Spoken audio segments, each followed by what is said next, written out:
cry so loud I couldn't hear you. Well, just remarked that one of the no-neck monsters messed up my lovely lace dress, so I got to change. Why'd you call these kids no-neck monsters? Because they've got no necks. Is that a good enough reason? Don't they have any necks? None visible. Fat little heads all set on their fat little bodies without a bit of connection. You're not gonna get me! You're not gonna get me!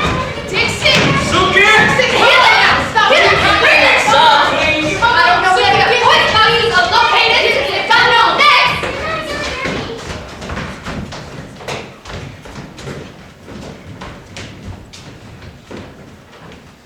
I tell you, I got so nervous at that table tonight. Thought I'd throw back my head and utter a howl you could hear across the Arkansas border.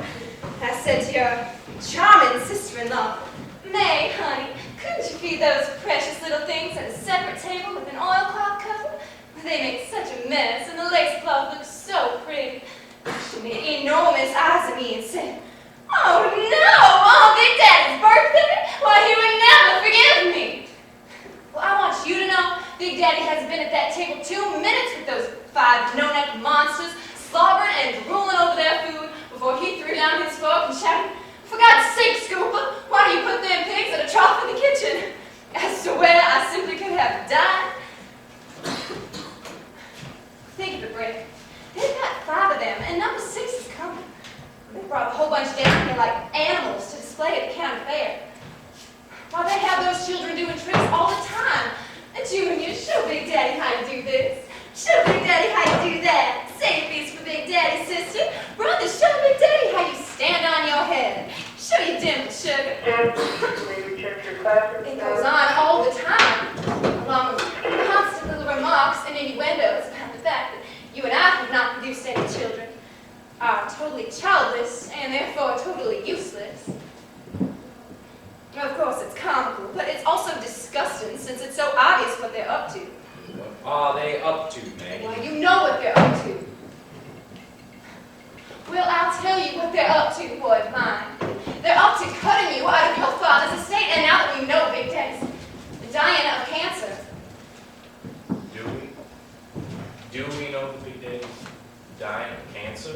Got the report today. Yeah, got the report just now. It didn't surprise me, baby. I recognized the symptoms as soon as we got here last spring, and I'm willing to bet you that Brother Man and his wife are pretty sure of it, too. That more than likely explains why their usual summer migration to the coolness of the Great Smokies was passed up this summer in favor of hustling down here every bit stench with their whole screaming tribe. And that's why so many allusions have been made to Silver Hill lately. You know what Silver Hill is? A place that's famous for treating alcoholics and dope fiends in the movies. Well, I'm not in the movies. No, and you don't take dope. Otherwise, you're a perfect candidate for Silver Hill, baby. And that's where they aim to ship you.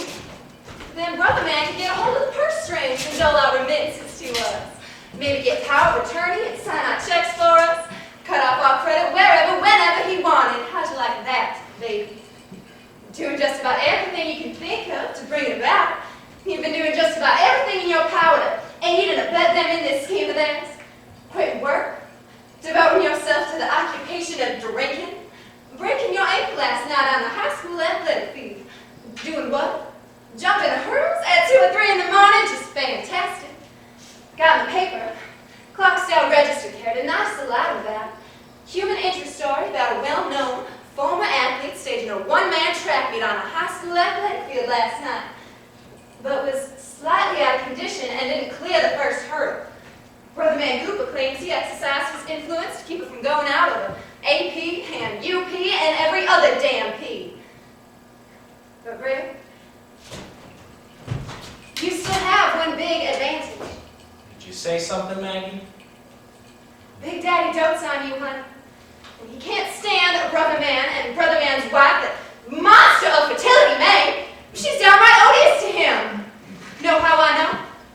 By little expressions that flicker over his face when that woman is holding forth on one of her choice topics, such as how she refused twilight sleep when the twins were delivered because she feels motherhood's an experience a woman ought to experience fully in order to fully appreciate the wonder and beauty of it. Ha! And how she made Brother Man come in and stand beside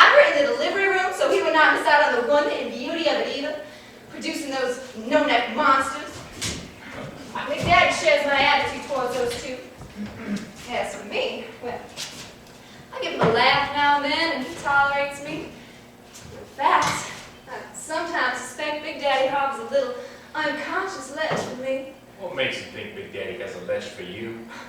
Why, he always drops his eyes down my body when I'm talking to him.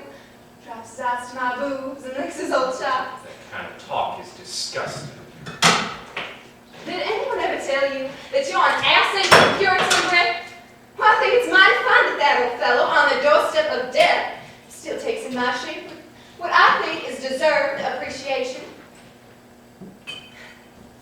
Yes, sir, baby, you should have been at that supper table. You know, Big Daddy, bless his old sweet soul, he's the dearest old thing in the world, but he does hunch over his food as if he preferred not to notice anything else. Well, May and Google were side by side at that table, and directly across from Big Daddy, watching his face like hawks as they jawed and jabbed about the cuteness and brilliance of the no-neck monsters. And the no-neck monsters were ranged around the table, some in high chairs and some on the books of knowledge, all in fancy little paper caps in honor of Big Daddy's birthday. And all throughout dinner, well, I want you to know, Brother Man and his wife never once, for one moment, stopped exchanging pokes and pinches and kicks and signs and signals. Even Big Mama, bless her old sweet soul, she isn't the quickest and brightest thing in the world. She even noticed at last and said, "Goopa, what are you and May making all these signs at each other about? I swear to God, I could have choked on my chicken." What? Nothing. You know, your brother Goopa still cherishes the illusion he took a giant step up on the social ladder when he married Miss May Flynn of the Memphis Flynn's.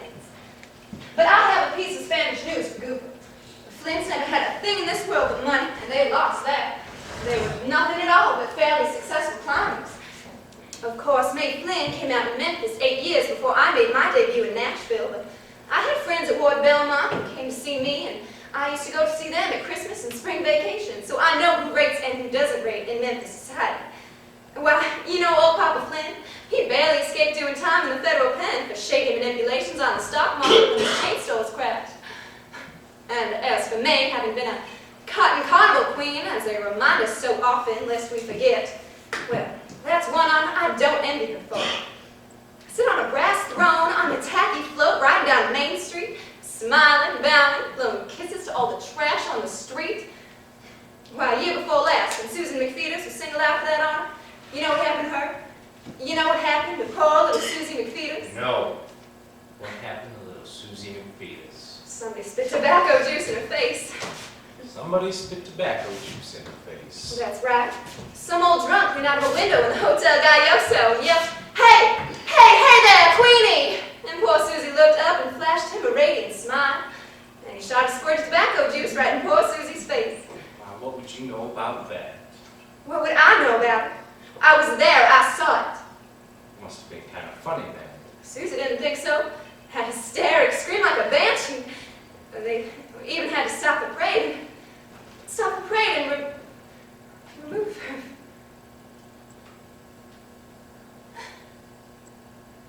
Why are you looking at me like that? Like what, Maggie? The way you were looking at me just now before I caught your eye in the mirror and you started to whistle. I don't know how to describe it, but it froze my blood. I've caught you looking at me like that so often lately.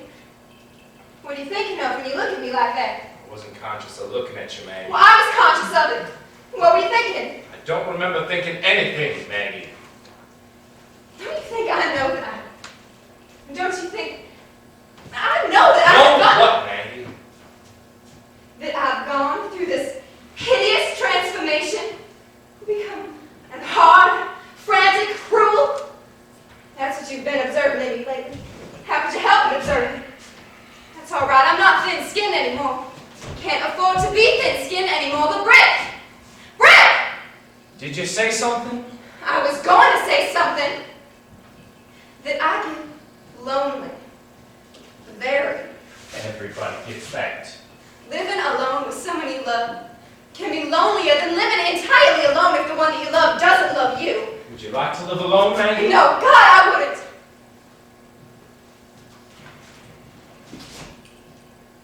Did you have a nice shower? Uh-huh. Was the water cool? No. But it made you feel fresh, huh? Fresher. I know something to make you feel much fresher. What? An alcohol rub, or cologne, a rub of cologne. It's good after a workout, Maggie, but I haven't been out working out. Well, you've kept in good shape, though. Oh, you think so, Maggie? I always thought drinking meant lost their looks, but I was plainly mistaken. Why, thanks, Maggie. You're the only drinking man I know who never seems to put fat on. I'm getting softer, Maggie. Sooner or later, it's bound to soften you up. It was just beginning to soften up Skipper when he... I'm sorry, I never could keep my fingers on the soul. I wish you would lose your looks. If you did, it would make the martyrdom of St. Maggie a little more bearable, but no such goddamn luck. I actually believe you've gotten better looking since you've gone on the bottle. A person who didn't know you would think you've never had a tense nerve in your body or a strained muscle. Of course, you always had that detached quality, as if you were playing a game without much concern over whether you won or lost. And now you've lost the game. Not lost, just quit playing. You have that rare sort of charm that usually only happens in very old or hopelessly sick people. The charm of the defeated. You look so cool. So cool, so enviably cool. Now looky here, boy. Let me see you out of that. They're playing croquet. The moon has appeared, and it's white, just beginning to turn a little bit yellow.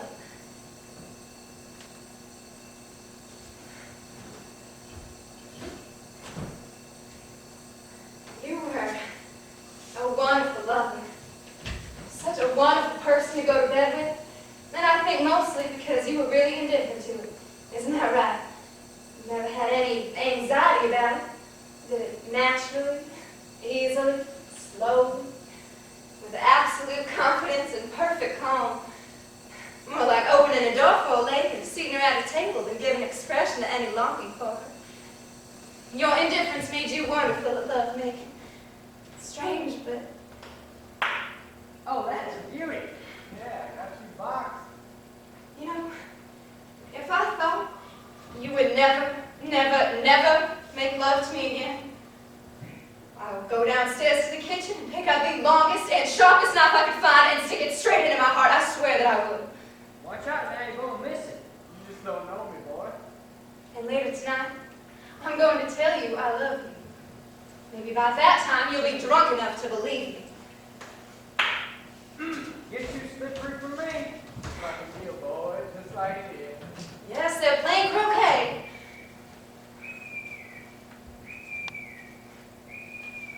My Big Daddy is dying of cancer.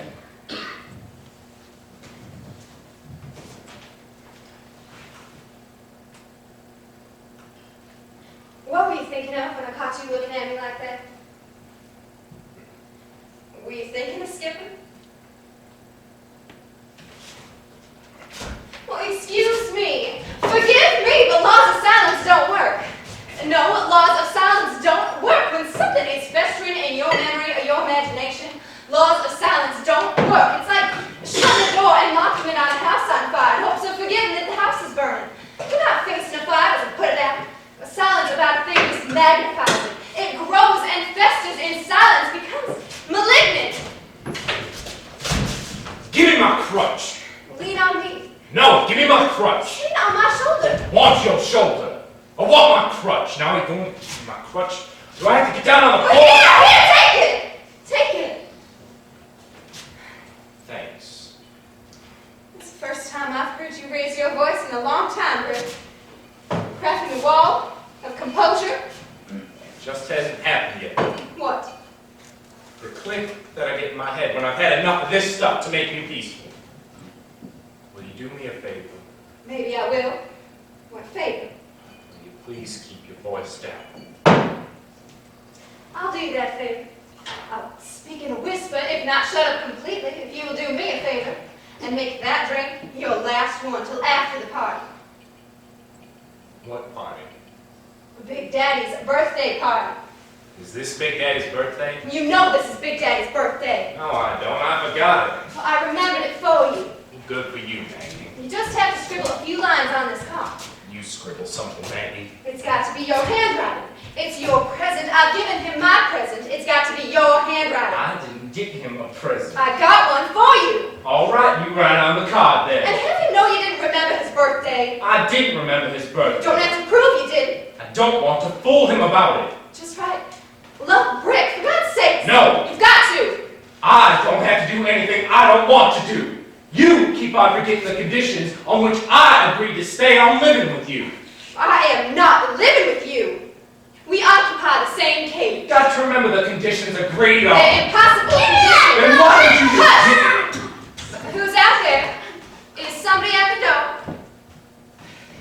Brick? Is this thing yours? Oh, why, sister woman, that's my Diana trophy. Won it at an intercollegiate archery contest on the old Miss campus. Well, it is a mighty dangerous thing to leave exposed around a house full of noble, red-blooded children attracted to weapons. Normal, red-blooded children attracted to weapons ought to be taught to keep their hands off things that don't belong to them. Oh, Maggie, honey, if you had children of your own, you would know just how funny that is. Now, will you please lock this up and put the key out of reach? Sister woman, nobody's plotting the destruction of your kitties. Brick and I still have our special archer's license. We're going deer hunting on Moon Lake soon as the season starts. I love to run with dogs through chilly woods. Run, leap over obstructions. Sonny! What? Go!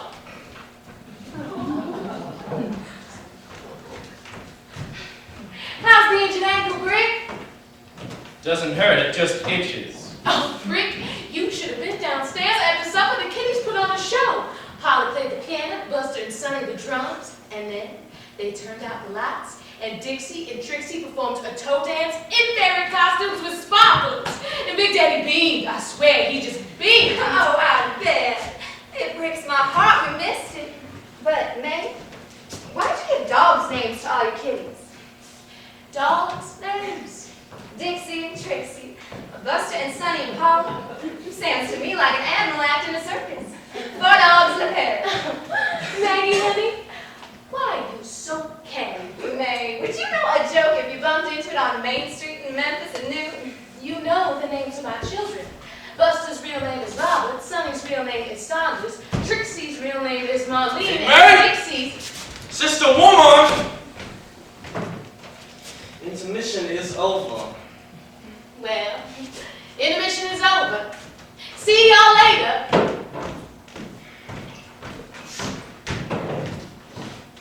How's your liquor supply holding up there, buddy?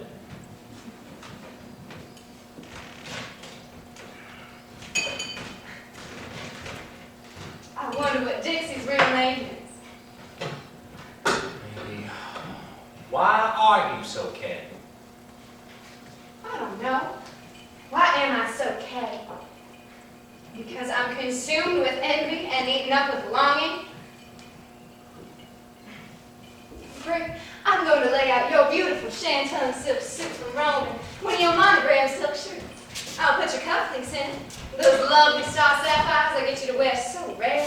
I can't get your trousers on over this plastic cast. Yes, you can. I'll help you. No, I don't want to get dressed. Will you just put on a pair of pajamas? Yes, I'll do that. Thank you.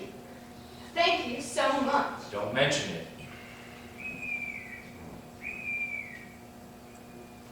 Oh, Brick, how long does it have to go on, this punishment? Haven't I done time enough? Haven't I served my term? Can I apply for a pardon? Maggie, lately your voice is always sounding like you've been running upstairs to warn somebody that the house is on Well, fire. no wonder. No wonder. You know what I feel like, Brick? I feel all the time like a cat on a hot tin roof. Then jump off the roof. Jump off of it. Cats can jump off roofs and land on their own 4 feet. Oh, uninjured. yes. Do it. For God's sake, just do it. Do what? Take a lover. I can't see a man but you. Even with my eyes closed, I just see you. Why don't you get ugly, Brick? Why don't you please get fat or ugly or something so I can stand it? Brick! Brick!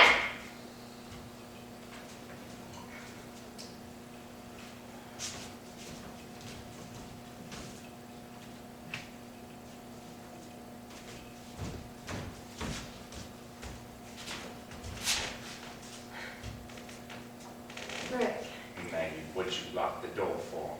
Give us a little privacy for a while.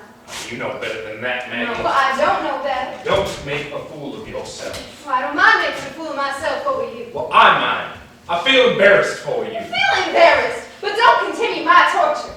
I can't live on and on under these circumstances. You agreed to accept know that condition. I can't. Son, I can't.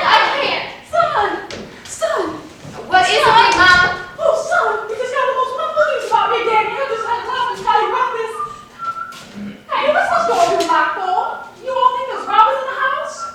Big Mama, Brick is dressing. He's not dressed yet. Well, that's all right. It won't be the first time I've seen Brick not dressed. Come on, open this door.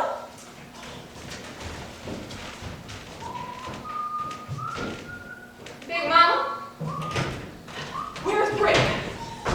Brick! I'm out there, son. I just got a second. I want to give you the good news about Big Daddy. I hate locked doors in the house. I've noticed you do, Big Mama, that people have got to have some moments of privacy, don't they? No, man, not in my house. What did you take off that lace dress for? I thought that little lace dress was so sweet on you. I thought it looked sweet on it too, but one of the cute little table partners used it for a napkin. So what? You know, Big Mama, me and Goop are so touchy about those children that you just don't dare to suggest there's any room for improvement in their Brick, home. hurry on out! Shoot, Maggie, you just don't like children. I do so like children. Adore them. Well brought up. Well, why don't you have someone bring them up while there instead of all the time picking at Goopers and days? Hey, hey, Big Mama, Betsy and you got to go. Went to tell you goodbye. Tell them to hold their horses. I'll be down in a jiffy. Yes, ma'am. Brick, can you hear me in there, son? Yes, Big Mama. Oh, we just got the full report from the laboratory at the Oxford Clinic. Completely negative, son. Everything negative, straight down the line. I say nothing at all is wrong with Big Daddy, but some little functional thing called a spastic colon. Can you hear me in there? He can hear you, Big Mama. Then why didn't he say something? God almighty, a piece of news like that should make him shout. Made me shout, I can tell you. I shouted and sobbed and fell right down on my knees. See the bruises where I hit my kneecap? Took both doctors to hold me back on my feet. Big Daddy was furious with me. But ain't that wonderful news? Oh, after all the anxiety we've been through to get a report like that on Big Daddy's birthday. Big Daddy tried to hide how much of a load that news that took off his mind, but he didn't fool me. He was mighty close to crying about it himself. Big Mama, Hold those people down there! Don't let them go! It's Memphis, Miss Ida.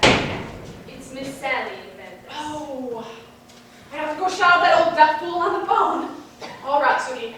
Now get dressed. We're all coming up here for Big Daddy's birthday party because of your ankle. Does it hurt much still? I'm afraid I can't give you that information, Big Mama. You'll have to ask Brick if it hurts much still or not. Hello, Miss Sally. How are you, Miss Sally? Brick. Well, yes, I was gonna call you about it.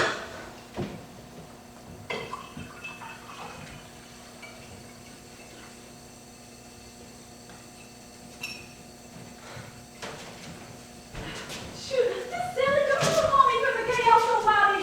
Too much talk goes on in that hotel lobby. No wonder you can't hear me.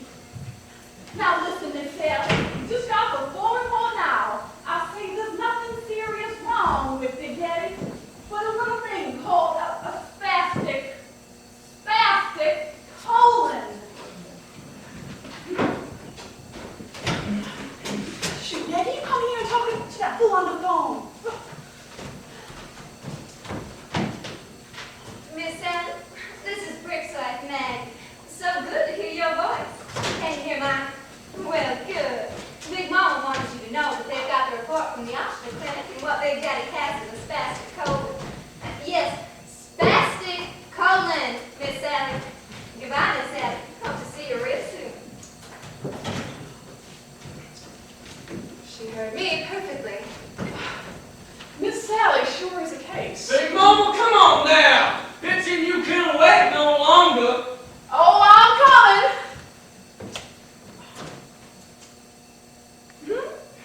Shoot, quit playing so dumb. I mean, has he been drinking that stuff much yet? Oh, I think he had a highball after supper. Well, don't laugh about it. Some single men stop drinking when they get married, and others start. Brick never touched liquor. That's until- not fair. Fair or not fair? I want to ask you a question. One question. Do you make Brick happy in bed? Well, why don't you ask if he makes me happy in bed? Because I know. Well, it works both ways. Come on, Big Mama. Something's not right here. You're childless and my son drinks. When a marriage goes on the rocks are here. Right here. That's not fair.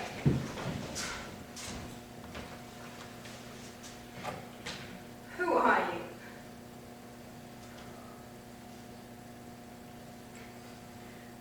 I am Maggie the cat. Is Big Mama gone? She's gone. You know, our sex life didn't just peter out the usual way. It was cut off short long before the natural time for it to. And it's going to revive again, just as sudden as that. I'm confident of it. And that's what I'm keeping myself attractive for. For the time when you'll see me again like other men see me. Yes, like other men see me. They still see me, Brick, and they like what they see. Look, Brick! How high my body stays on me. Nothing has fallen on me, not a fraction. My face looks strange sometimes, but I've kept my figure as well as you've kept yours, and men admire it. I still turn heads on the street. Why, last week in Memphis, everywhere that I went, men's eyes burned holes in my clothes. At the country club and in restaurants and department stores. If there wasn't a man I met or walked by that didn't just eat me up with his eyes and turn as I passed him and look back at me. Why, at Alice's party for her New York cousins, the best-looking man in the crowd followed me upstairs and tried to force his way into the powder room with me. Followed me to the door and tried to force his way in. Why didn't you let him in, Maggie? Because I'm not that common, for one thing. Not that I wasn't almost tempted to. You like to know who it was, It was Sonny Boy Maxwell. That's who. Oh, yeah? Sonny Boy Maxwell. Boy, he was a good broken field runner, but I had that little, injury and had to quit. Well, he has no injury and has no wife and still has a lech for me. Well, then I see no reason to lock him out of the powder room in that case. Well, I might sometimes cheat on you with someone since you're so insultingly eager to have me do it. But if I do, you can be damn sure that it'll be in a place and at a time when no one but me and the man can possibly know. Because I'm not going to give you any excuse to divorce me for being unfaithful to anything else. Maggie, I wouldn't divorce you for being unfaithful or anything else. Hell, I'd be so relieved to know that you found yourself a lover. Well, I'm taking no chances. No, I'd rather stay on this hot tin roof. Well, a hot tin roof's an uncomfortable place to stay on. Yeah, but I can stay on just as long as I have to. You could leave me, Maggie. Don't want to and will not. Separation would cost you. And what have you got but what you get from Big Daddy and he's dying of cancer? Big Mama said he wasn't. That the report was okay. That's what she thinks because they gave her the same story they gave Big Daddy and was just as taken in by it as he was. Poor old thing. But tonight they're going to tell her the truth about it. When Big Daddy goes to bed, they're going to tell her that he's dying of cancer. That it's malignant and it's hopeless. Does Big Daddy know? Hell, do they ever know? Nobody says you're dying. You have to fool them about it. They have to fool themselves. So this is Big Daddy's last birthday. And you know something, Brooke? Big Daddy's made no will. Big Daddy never made out any will in his life, and that's why May and Gooba have launched that campaign to impress him as forcibly as they can with the fact that you drink and I've borne no children. Brick! Brick! You know, I've been so goddamn disgustingly poor all my life. That's the truth, Brick. I'm not saying it isn't. Always had to suck up to people I couldn't stand because they had money and I was poor as Job's turkey. You don't know what that's like. Well, I'll 1,000 miles away from Echo Spring and had to get back to it on that broken ankle without a crutch. That's how it feels to be as poor as Job's turkey and have to suck up to relatives you hated because they had money and all you had was a bunch of hand-me-down clothes and a few old, moldy 3% government bonds. My daddy loved his liquor. He fell in love with his liquor the way you've fallen in love with Echo Spring. And my poor mama, having to maintain some semblance of social position to keep appearances up on an income of $150 a month on those old government bonds.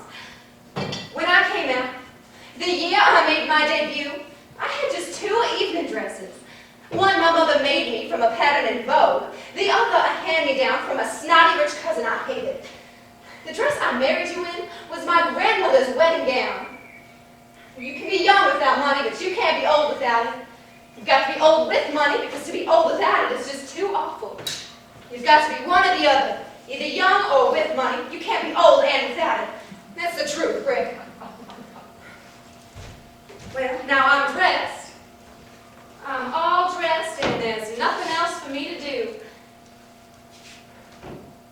Yes, now I'm dressed. All dressed. There's nothing else for me to do. I know where I made my mistake. I've thought a whole lot about it, and now I know where I made my mistake. Yes, I made my mistake when I told you the truth about that thing with Skipper. I never should have confessed it. A fatal error telling you about that thing with Skipper. Maggie, you got to shut up about Skipper. You want I to mean it, understand Maggie. that Skipper and I, we never even had... You don't think I'm serious. You're fooled by the fact that I'm saying this quiet. But what you're doing is a dangerous thing to do. You're messing with something that nobody ought to mess with. This time, I'm going to finish what I have to say to you, you superior creature. You godlike being. Yes, true. What's so awful about it?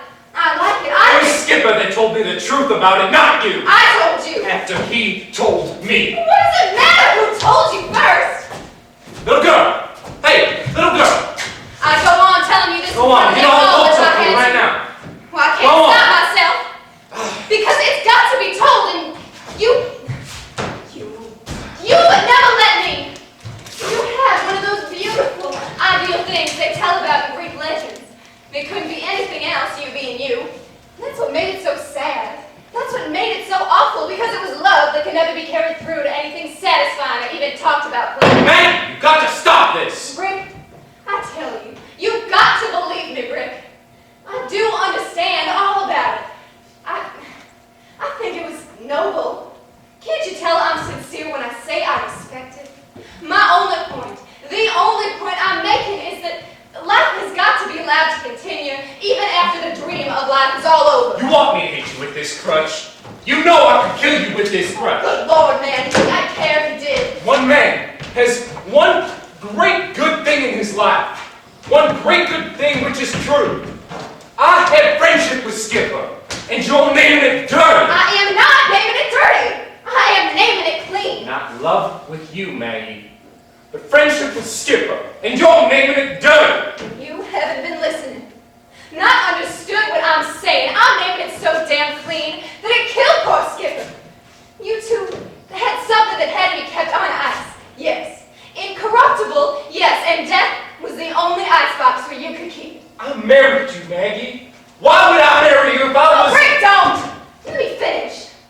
I know, believe me, I know it was only Skipper that harbored even any unconscious desire for anything not perfectly pure between you two.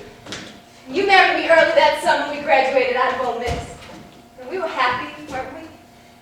We were blissful. Yes, hit heaven together every time that we loved. But that fall, you and Skipper turned down wonderful offers of jobs in order to keep on being football heroes. Pro football heroes. You organized the Dixie Stars that fall so you could keep on being teammates forever, but something was not right with it, me included, between you. Skipper began hitting the bottom. You got a spinal injury, couldn't play in the Thanksgiving game in Chicago, had to watch it on TV from a traction bed in Toledo. And I joined Skipper. The Dixie Stars lost because poor Skipper was drunk. We drank together that night, all night in the bar of the Blackstone. And when cold day was coming up over the the lake and we were coming out drunk to take a dizzy look at it, I said, Skipper, stop loving my husband or tell him he's got to let you in bed. In one way or another, he slapped me hard in the mouth and ran without stopping once all the way back to his room with the Blackstone. And when I came to his room that night, with a little scratch like a shy little mouse at the door, he made that pitiful, ineffectual little attempt to prove that what I had said was the truth. No, no, no. In this way, I destroyed him. By telling him the truth that his world, which he was born and raised in, taught him couldn't be told. From then on, Skipper was nothing at all but a receptacle for liquor and drugs. Who shot Cock Robin? Well, I, with my merciful arrow! Brick, I'm not trying to whitewash my behavior. Christ, no, Brick. I'm not good. I don't know why people have to pretend to be good. Nobody's good. The rich or the well-to-do can afford to respect moral patterns, conventional moral patterns. But I never could afford to. Yeah, but I'm honest. Give me credit for just that, will you please? Born poor, raised poor, expect to die poor unless I can manage to get us something out of what Big Daddy leaves when he dies of cancer. But Brick, Skipper is dead. I'm alive. Maggie the cat is alive. I'm alive,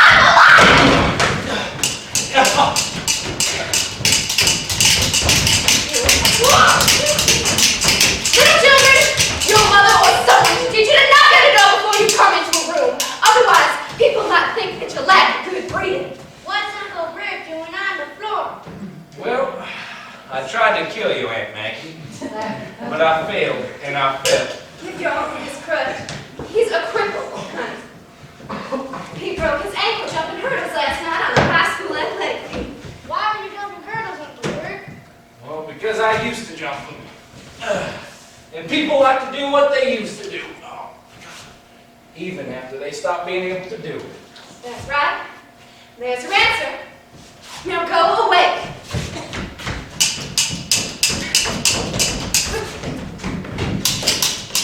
Stop that! You stop that, you monstrous! You're just jealous. Jealous because you can't have a baby.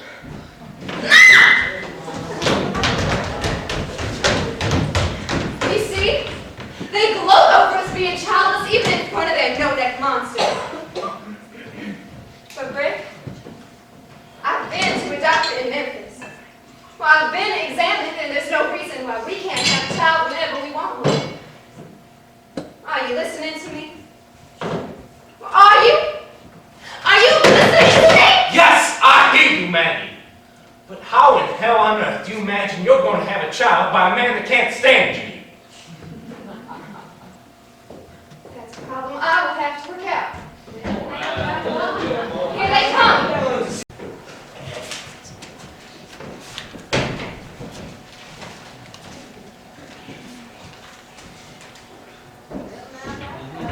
Here they come. Now, I read me a register today that she will. Hello, Brad. Got yourself in my lumber. No big deal. Congratulations. St. Paul got $2500.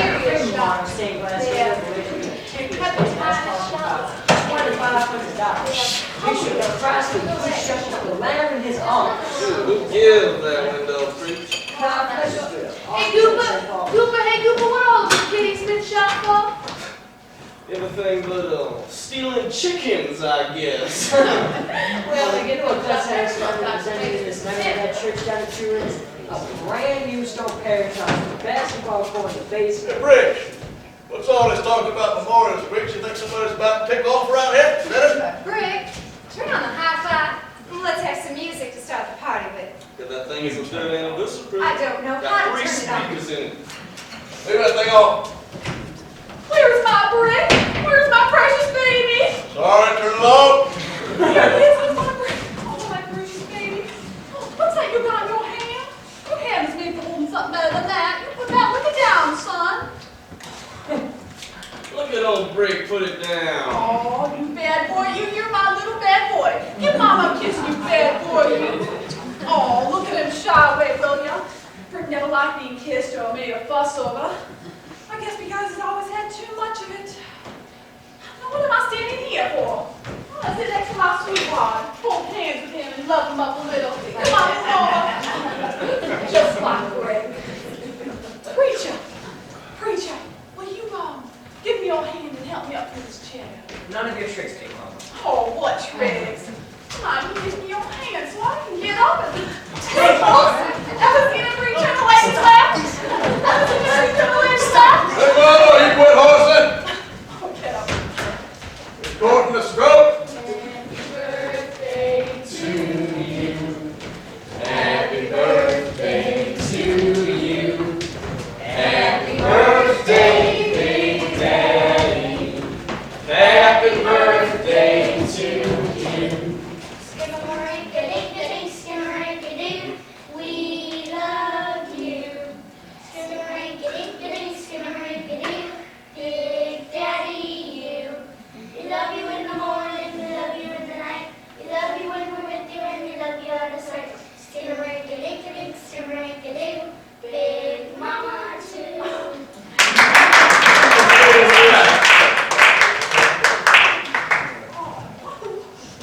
What the hell's the matter with you? She's just so happy. You're so happy, I have to cry or something. Brick, did you hear the wonderful news Tom Bob got from the clinic about Big Daddy? He's just 100%. Isn't that wonderful? Just 100%. Passed the examination with flying colors. Now that we know there's nothing wrong with Big Daddy, but it's passed a color, I can tell you something. I was worried sick half out of my mind for fear that Big Daddy might have a Brick, honey, aren't you going to give Big Daddy his birthday present? Here it is, Big Daddy. Oh, yeah. Wait, get them out of here. Please get a hold of your kids. This is the biggest birthday the game's ever had. 100 presents and bushels of telegrams from. What is it, Brick? I bet 550 Rick doesn't know what it is. The fun of presents is not knowing what they are till you open the package. Come on, open your present, Big Daddy. Open it yourself. I want to ask Rick something. Open it, open it. Come here, Rick. Big Daddy's calling you, Brick. Tell Big Daddy I'm a cripple. Well, I can see you're crippled. I want to know how you got crippled. Oh, look. Oh, look. Why, it's a cashmere robe. You sound surprised, Maggie. Well, I never saw one before. Oh, that's funny. Why is it funny? What? Why?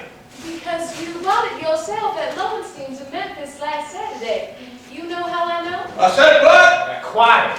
I know, because the sales girl that sold it to you waited on me and said, "Oh, Ma, Mrs. Pollard, your sister-in-law just bought the cashmere robe for your husband's father." Sister woman. Quiet! Ian's talking to Big Daddy. Preacher, I hope I'm not butting in. I'm going to talk about memorial stained glass windows. Am I preaching? I wonder if the mosquitoes are active tonight. What's that, little mom? Did you make some remark? Yes, I said I wondered if the mosquitoes would eat us alive if we went out on the gallery. Well, if they do, I'll have your bones pulverized for fertilizer. Well, they had the airplane spraying the place last week, and I think it done some good. At least I haven't had. They tell me, if what they tell me is true, that you done some jumping last night on the high school athletic field. Brick, Big Daddy's talking to you, son. What's that, Big Daddy? They say you done some jumping last night on the high school track field. Well, that's what they told me, too. Was it jumping or bumping you was doing out there? Big Daddy. What are you doing out there at 3 a.m.? Big Daddy, you're off the sick list now, and I will not excuse you for talking so nasty in front of the preacher. Be quiet! I asked you, Rick, if you was cutting yourself a piece of poontang on that same track. Thought maybe you were chasing some wild All poontang. right, Reverend, why don't you and I take a little stroll? Goodbye, preacher. On that track, and I tripped over something in the heat of the chase. Is that it? No, sir, I don't think so. What the hell were you doing out there at 3 o'clock in the morning? Just running and jumping those hurdles, Big Daddy. But the high hurdles have gotten too high for me now. Because you was drunk? Sober, I would have tried to jump the low ones. Big Daddy, come light the candles on your birthday cake.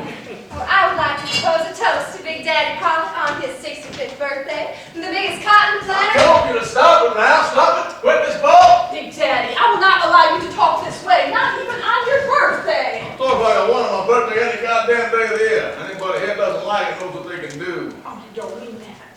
Well, what makes you think I don't mean it? I just know you don't mean it. You don't know a goddamn thing and you never did. Big Daddy, you don't mean that. Oh, yes, I do. whole lot of crap around here because I thought I was dying. And you thought I was dying and you started taking over. Well, you can stop taking over now, Ida, because I'm not going to die. You can just stop this business of taking over because you're not taking over, because I'm not dying. I went through that laboratory and exploratory operation. Nothing wrong with me but a spastic colon. But I'm not dying of cancer, which you thought I was dying of. Ain't that so? Didn't you think I was dying of cancer? Ain't that so, Ida? Didn't you get the idea that I was dying of cancer? Now you can take control of this place and everything on it? I got that impression. I seem to get that impression.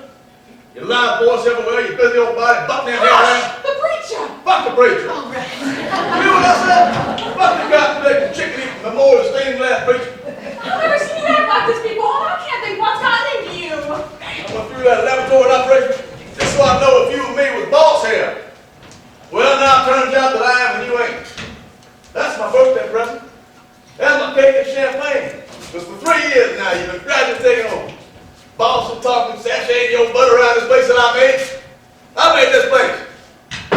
I was the overseer on it. I was the overseer of the old Strong Marcello plantation. Quit school at 10. Quit school at 10 years old, went to work like a nigger in the fields. And I rose to be overseer of the Strong Marcello plantation.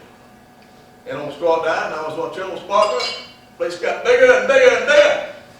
I did that all myself with no goddamn help from you. And now you think you're just about to take over?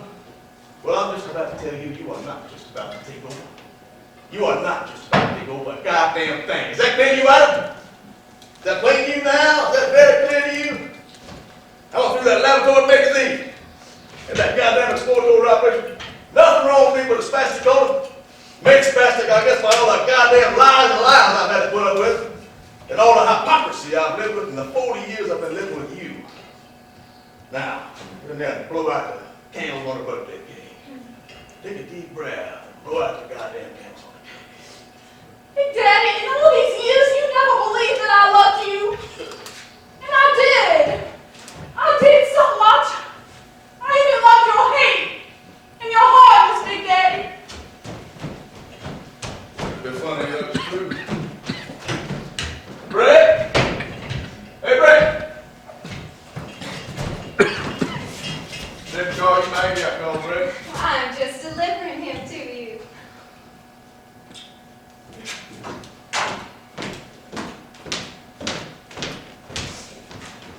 The wife would do that. Do what, Big Daddy? The wife would kiss off your mouth. Oh, I don't know. I wasn't conscious of it. You know, that woman of yours, she's got a better shape on her than Cooper's got on this one. Is that all the difference you've noticed? Well, difference in shape, according to both. But don't you think there's a fundamental resemblance? I mean, between like a couple of Plymouth Rocks or Rhode Island Reds. Well, sure, but it's funny What's funny? that you and Gooper, in spite of being so different, would pick out more or less the same type of woman. We married into society, Big Daddy. Yeah. Why do both of them have that same anxious look? Well, they're both sitting on a pretty big piece of land. 28,000 acres is a pretty big piece of land, and they're squaring off on it. Each more determined to knock off a bigger piece of it than the other whenever you let it go. Well, I got a surprise for these women. I'm not going to let it go for a long time yet. That's what they're waiting for. That's right, Big Daddy. You just sit tight and watch them scratch each other's eyes out. Bet your life I'm going to sit tight on and let them scratch eyes out. Cooper's wife, she's a good breeder. You got to admit she's fertile. They had a supper tonight. She had them all at the table. They had to put in a couple extra leaves at the table to make room for them. You got 5 head of them now. Another one coming. Yep, number 6 is coming. Number 6, hell. You probably drop a head next time. Hey, man! Somebody out there? Cooper! Cooper! Did you want Cooper, Big Daddy? No, I don't want Cooper, and I don't want you. I want some privacy while I have a confidential talk with my son, Brett. Now, it's too hot for me to close them doors. But if I have to close them fucking doors in order to have a private talk with my son, Brett, you let me know and I'll close them. So I hate eavesdroppers. Don't like any kind of sneaking and spying. Oh, Big Daddy, I You're didn't. still on the wrong side of the moon and threw your shot. No, I was just. You're nothing but spying and you know it. Big Daddy, you are so cruel for some reason to those that really love you. Shut up! I'm gonna move you and Goop out of that room next to this one. It's none of your goddamn business what goes on at night between Brick and Maggie. You listen at night like a couple of fucking peacock spies, then you give a report to Big Mama on what you hear. When she comes to me and says, oh, they say such and such, so and so, about what goes on between Brick and Maggie. Jesus, it makes me sick. I'm gonna move you a good bad that room next lesson. I can't stand smoking this fire and it makes me puke.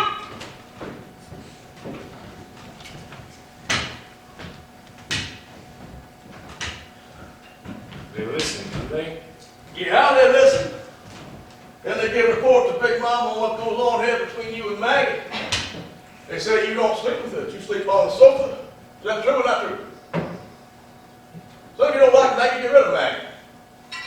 And what are you doing there now? Just freshening up my drink. Son, you know you've got a real liquor problem. Yes, I know I do. Is that why you quit sports announcing, because of this liquor problem? I guess so. Well, don't guess about it, it's too important. Yes, sir. Now listen to me, don't go look at that goddamn dressing table. Something else was picked up at the big fire sale in Europe. Life is important. There's nothing else to hold on to. Man that drinks is throwing his life away. Don't do it. Hold on to your life, son. Oh, yeah. Not the cigar made me a little lightheaded. So you quit. How'd that come about? Don't know, do you?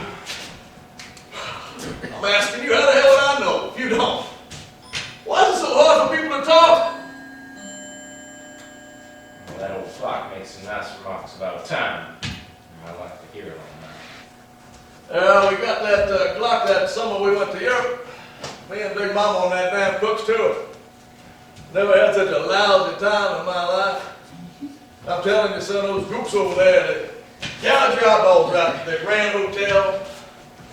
Big Mama bought more stuff than you could haul in a couple of boxcars. That's no crap. Everywhere she went on this whirlwind tour, she just bought and bought and bought. Hell, half the stuff she bought is still mildewing in the basement. Underwater last spring.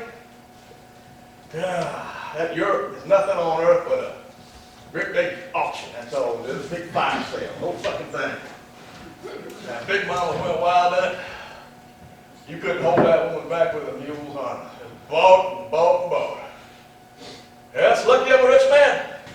Yes, sir, Bob. It sure is lucky I'm a rich man.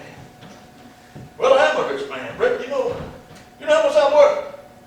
Yes, Brick. Guess how much I'm worth? Goes on 10 million. Cash and blue chip stocks.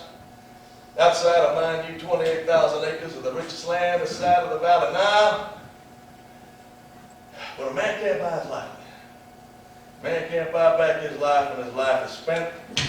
That's one thing not offered on the Euro fire sale or the American market or any other market on earth.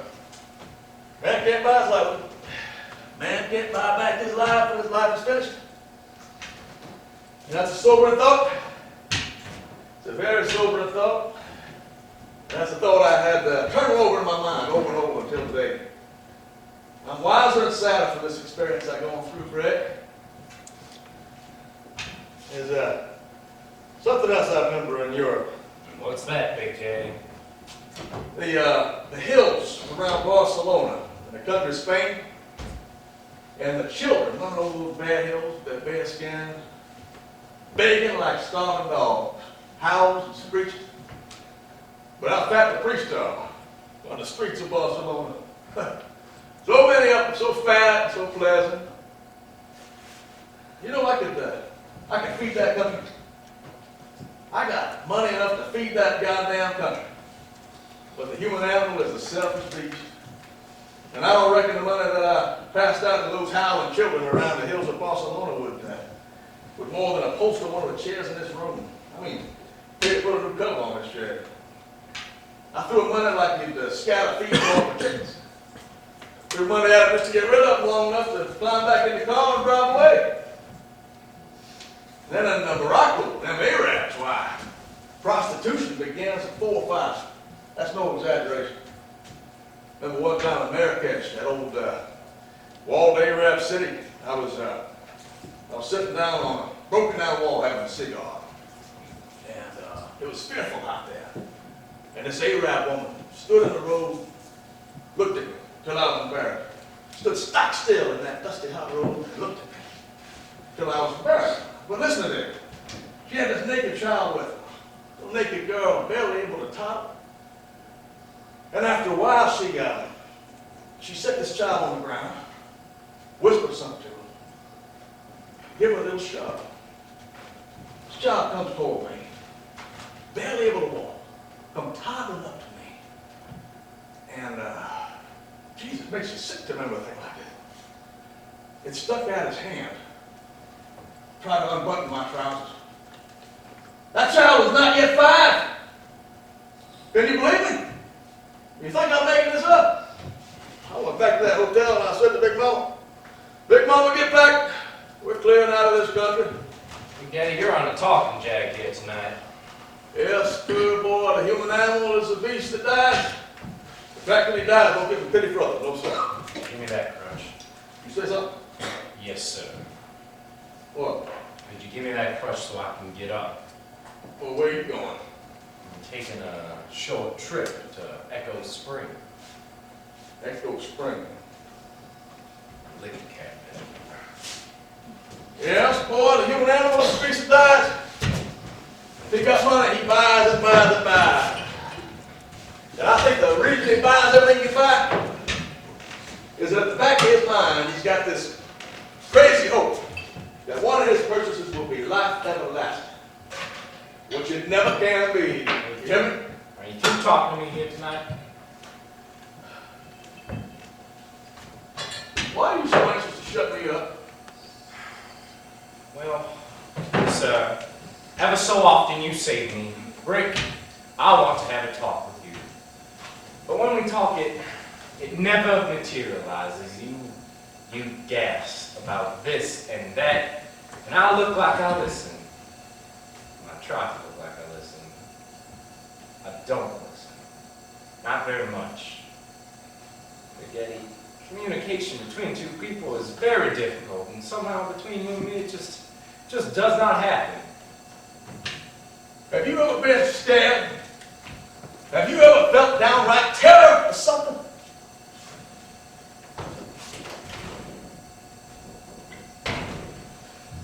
So I thought I had it. I thought the old man made a bones laid his cold, heavy hand on my shoulder. Well, you sure kept a tight mouth about it. Well, pig squeal. Man keeps a tight mouth about it, in spite of a man not having a pig's advantage. And what advantage is that, Big Daddy? Ignorance of mortality is a comfort. Man don't have that comfort. He's the only living thing. Conceives of death, knows what it is. The others go without knowing. Pig squeals for a man. Sometimes he can keep a tight mouth about it. You know, I wonder if, What, Big Daddy? if a whiskey highball might injure this spastic condition. No, sir. Might do it some good. Yeah, boy, I can't tell you. The sky's open again, boy. It's open. It's open. Feeling better, Big Daddy? Better hell, I can breathe. All my life, I've been like a doubled-up fist. Pounded, smashed, and dry. Well, now I'm going to loosen these doubled-up hands.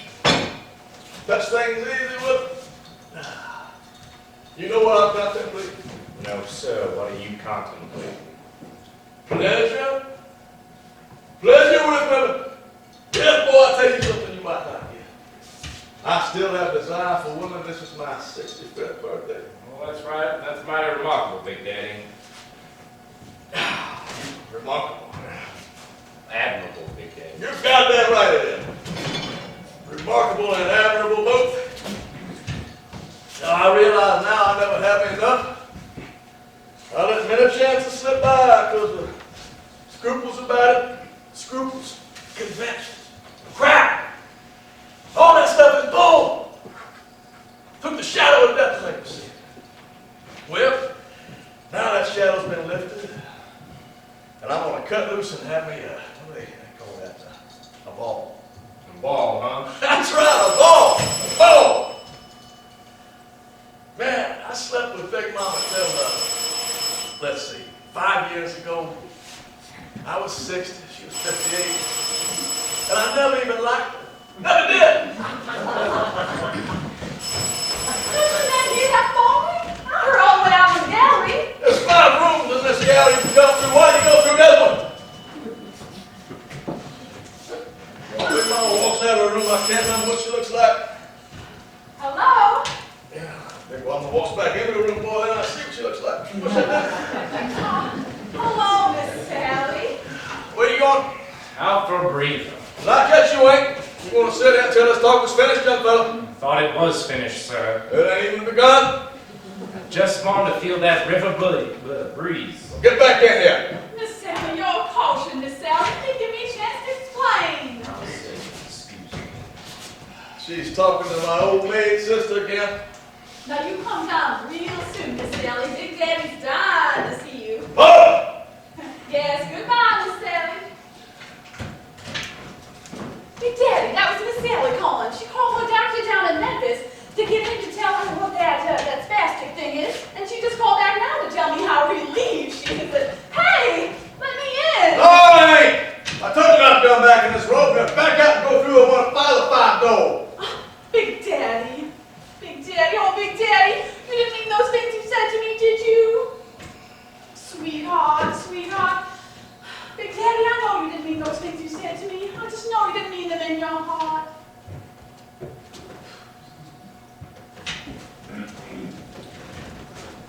All I ask of that woman is that she leave me alone. Can't admit to herself that she makes me sick.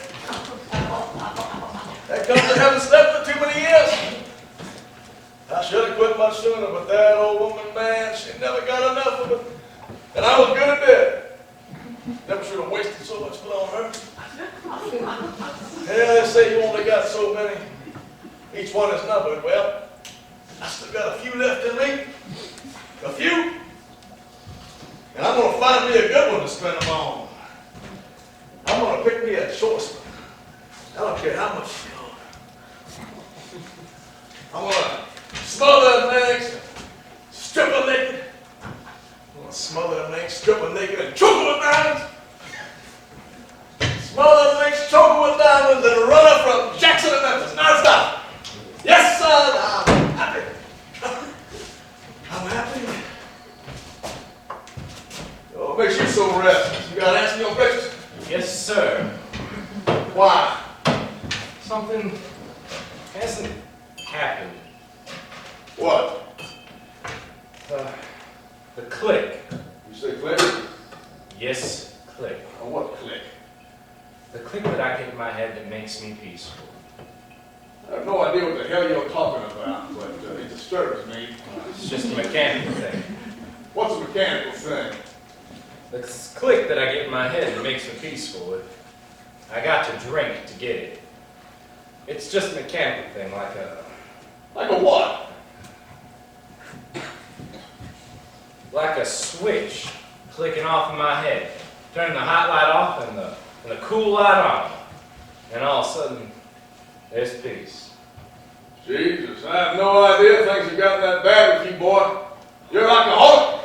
That's the truth, Big Daddy. I'm alcoholic. And this shows how that things go. I just gotta hear that click in my head. It usually happens sooner than this. As early as noon. But today it's dilatory. I just haven't got the right level of alcohol in my bloodstream yet. Expecting death made me blind. I had no idea that a son of mine was turning into a trumpet under my nose. Well, now you do, Big Daddy. The news has penetrated. Yeah, now I do. The news has penetrated. So if you'll excuse me, Oh, I won't excuse you. I better go sit by myself till I hear that little click in my head. It's just a mechanical thing, but it don't happen unless I'm by myself and talking to no one. You got a long, long time to sit still and talk to no one. Right now you're talking to me. At least I'm talking to you. And you want to sit there and listen until I tell you the conversation's over. But this conversation is like all the others we've had together in our lives. It's nowhere. It's painful, Big Daddy. All right, let it be painful then. I can can hop on 140. If I fall, I can crawl. If you ain't careful, you're gonna be crawling off this plantation. And then by Jesus, you'll be hustling your brakes on Skid Row. Come on, Big No, Daddy. it won't. You're my son, and I'm gonna straighten you out. Now that I'm straightened out, I'm gonna straighten you out. Sit here, you son of a bitch. Goddamn, you sure damn well. No, I can't. You talk in circles. It's nowhere. You say you want to talk to me, and yet you don't have anything to say to me. Nothing to say. When I tell you I'm gonna live, when I thought I was dying, Oh, that. Is that what you had to say to me? oh, you son of a bitch. Ain't that important? Well, you said that. That's it. Ah, you said that. You're all balled up. I ain't all up. You are. You're all balled up. Don't you tell me what I am, you drunken where. Big Daddy, please. I want you to know, I'm back in the driver's seat now.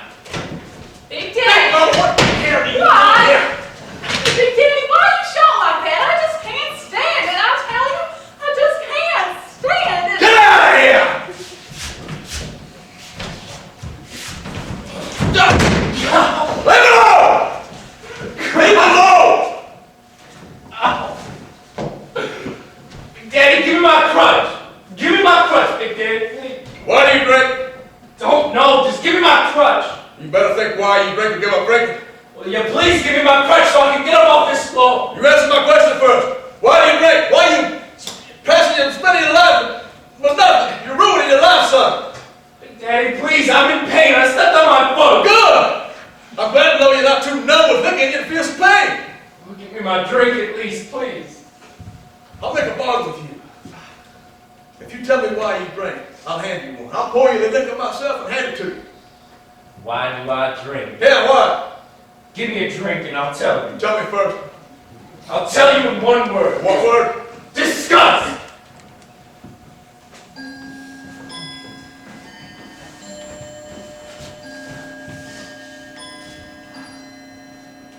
How about that drink? Well, you gotta tell me what it is you're disgusted with. Otherwise, being disgusted don't make no sense. You heard me. Answer my question first. I told you, I said to kill my disgust! Disgust with what? Strike a hard bargain. You want liquor that bad.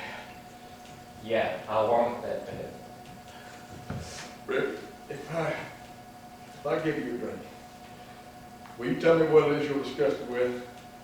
Yes, sir. I'll try to.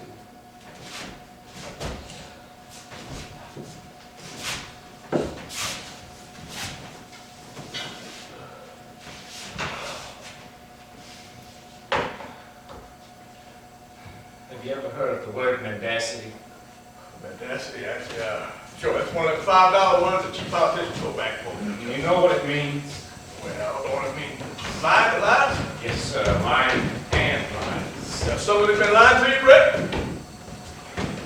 We want Daddy. We want Big Daddy. Jesus. We want Big Daddy. Daddy, the kids will shout for you. Keep that We good one. want Big Daddy. You We want Big Daddy. We Stop want Big Daddy. Suck it. Get them inside now. Who's been lying to you? Has Margaret been lying to you? Has your wife been lying to you about something, Rick? Not her. That wouldn't matter. Well, who's been lying to you? What about? No one person and no one lie. Well, then what? What then? Then who? About what? The whole thing. The whole thing. Why are you rubbing your head? You got headaches? I'm just trying to articulate. Trying to concentrate, but you can't because your brain's all soaked with liquor? Is that the trouble? Wet brain? What do you know about this mendacity stuff? Hell, I could write a book on it. I could write a goddamn book on it and still not cover the subject anywhere near enough. Think of the lies I got to put up with. Pretenses, ain't that mendacity? Having to pretend stuff you don't think or feel or have any idea of. Having, for instance, to act like I care for Big Mama. I haven't been able to stand the sight, sound, or smell of that woman for 40 years.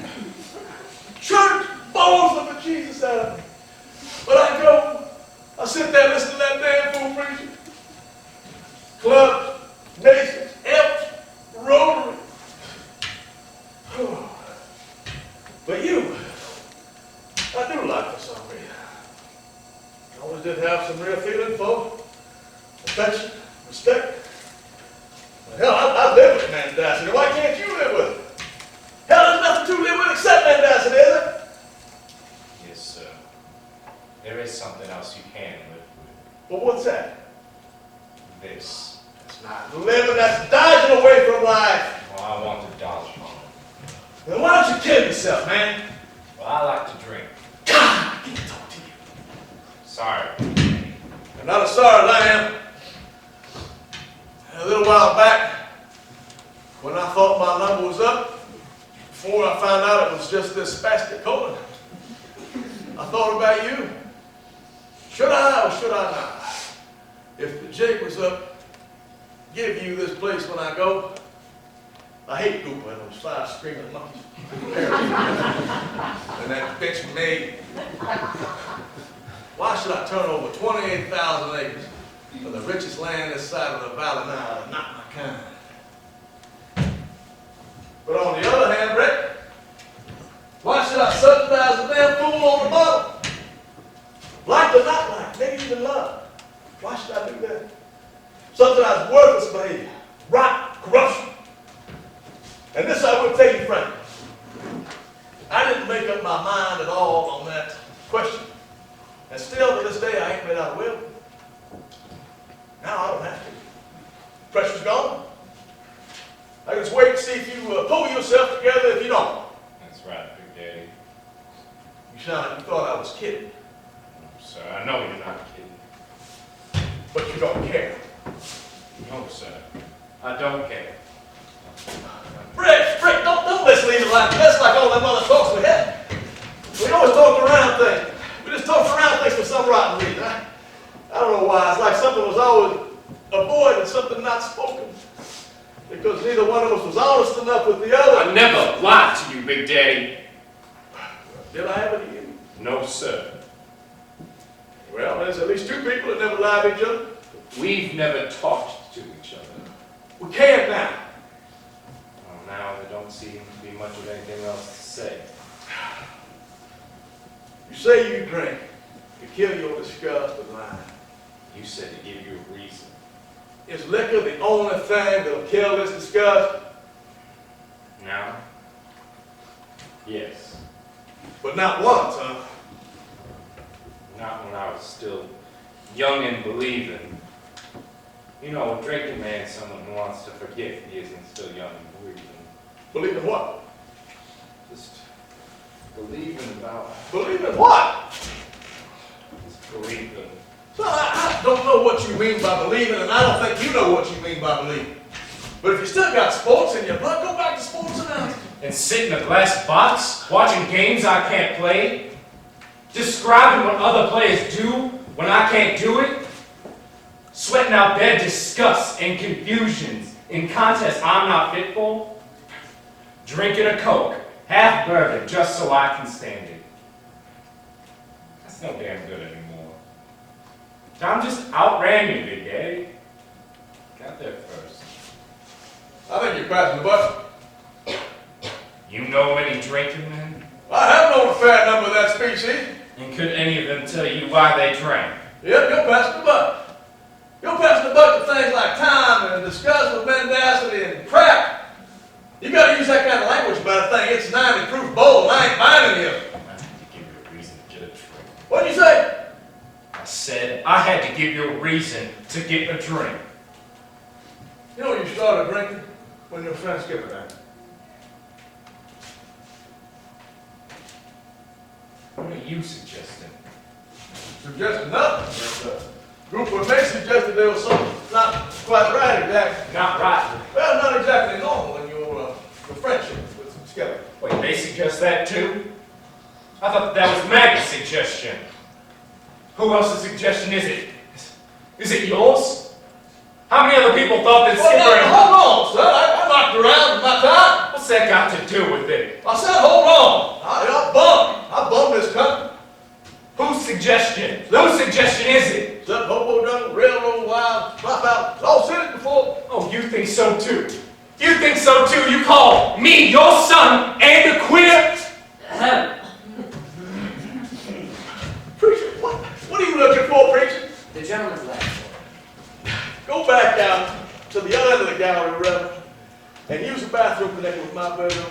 You can't find it, ask them where it is.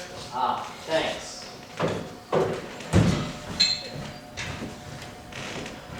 Now look, Rick, I can understand anything. Christ, the year I came out here, 1910, I wore my shoes through.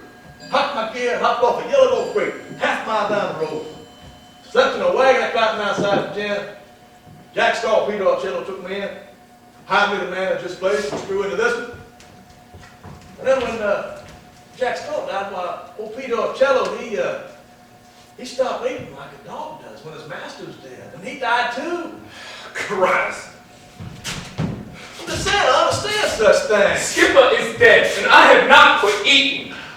Are you started drinking? You think so too? You think so too? You think Skipper and me did sodomy together? Now hold on a minute. That's what you think? Who you shouting like that? Is that? What are you think we so- did dirty things between us, What are you Skipper so and me? excited for? Is that a couple of dirty old men? I don't think nothing. I don't know. Rob Ocello? I don't think A nothing. couple of Now, fucking just sisters? wait a minute. Queers? Just wait a Is minute. that what you think? I don't think Is that? Listen. Jason. Take it easy, son. Take my hand. No, I don't want your hand. Well, I want yours. Broken out, sweating. You're paying like you run a mile. You shocked me, Big Daddy, talking so casually about a thing like that? Why, you know how people feel about things like that. How disgusted they feel about things like that. Why, at Old Miss, when it was discovered that a pledge in our fraternity, the Skippers and mine, attempted to do an unnatural thing with. Why, we not only dropped him like a hot rod, we told him to get off campus, and he did. He got it. All the way to Where? North Africa, last I heard. Well, I have come back from further away than that. I just now returned from the other side of the moon. Death's country, son. And I'm not easily shocked by anything around here. I always anyhow live with too much space around me to be infected by the ideas of other people. That's one thing you can grow on a big plantation that's more important than cotton. It's tolerance. I grow it. Why can't exceptional friendship between two men, just real deep friendship between two men, just be considered as something clean and decent without being thought of as fairies? It can, it is, for God's sake. And I told May and Gooper that To hell with May and Gooper! To hell with all the dirty lies and liars! Skipper and me had a clean thing. Had a clean friendship practically all our lives. Until Maggie got the idea you're talking about. Normal. No, it was too rare to be normal. You know, any true thing between two people is too rare to be normal. I mean, sure, once in a while he'd put his hand on my shoulder, or I put mine on his. And maybe even touring the country in pro football, and sharing hotel rooms. We'd reach across the space between the two beds and shake each other's hands goodnight. Yeah, once or twice. Rick, nobody's saying that's not normal. Well, they're mistaken. It was. It was a pure and true thing, and that's not normal. Oh, Big Daddy, they're gonna start the fireworks. Yes, it's hard to talk. All right, let's just let it go. No, sir. Why did Skipper crack up? And why you? All right. You're asking for it. We're finally going to have that real, true talk you wanted. There's no stopping it now. We're going to have to carry through and cover every subject.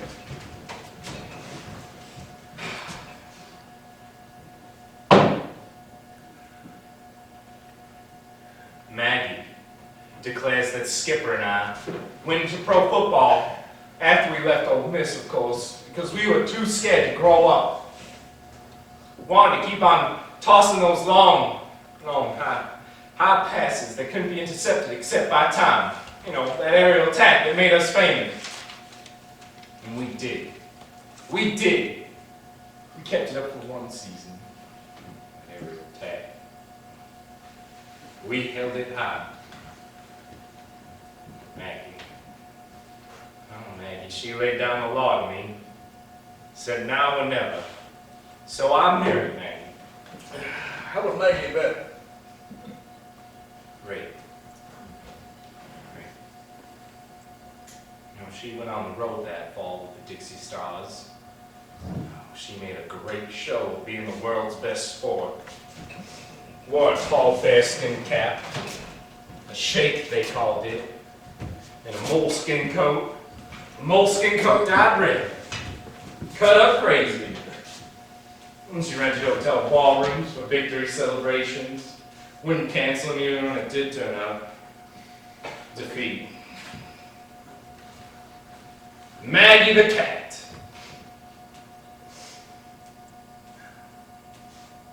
But Skipper, he'd come back with a fever in which the doctors couldn't explain. And I got that spinal injury. Turned out to be just a shadow on the x-ray plate and a touch of ascites. You know, I lay in that hospital bed, watched out the game on TV, and saw Maggie next to Skipper on the bench after he was hauled out of games with stumbles and fumbles. Burned me up the way she hung on his arm. You know, I think Maggie always sort of felt a little left out.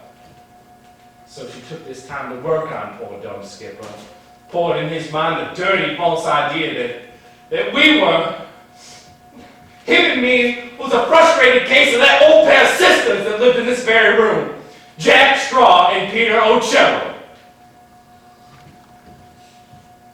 He, poor Skipper, went to bed with Maggie to prove that that wasn't true. And when it didn't work out, I thought it was true. You know, she broke in two like a rotten stick. I've never seen anybody turn into a lush that fast, or die of it so quick. Now, are you satisfied? Are you satisfied What? with that story? What's wrong with it? It's not complete. Something left out. What did you leave out? Hello? Yes. I left out a long-distance phone call which I received from Skipper, Speaking, go ahead. in which he made a drunken confession to me, in which I hung up on. No. It's the last time we spoke to each other in our lives. No, You sir. must have said something to him before you hung up. What could I say to him? Anything, something. Nothing. Just hung up. I just hung up. Uh-huh. Anyhow, now we have tracked down the lie with which you are disgusted and which you are drinking to kill your disgust with. It wasn't Maggie. Maggie, nothing, it was you. You've been passing the buck. This disgust with mendacity is disgust with yourself. You dug the grave of your friend and kicked him in it before you faced the truth with him. His truth, not mine! Well, his truth okay, but you wouldn't face it with him. Who can face truth? Can you? Don't start passing the rock and buck again, boy. Oh. How about these birthday congratulations? These many, many happy returns of the day, when everybody but you knows that there won't be any.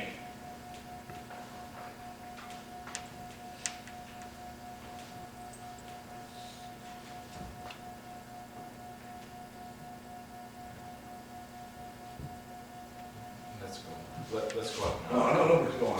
Nobody's going on. What did you start to say? I don't remember exactly, Big Daddy. When they have to return, Help, Big Daddy. when they won't be in. Forget it. Come on out on the porch and watch the fireworks. First, you finish that remark you made. Big Daddy. Finish! Finish what you said!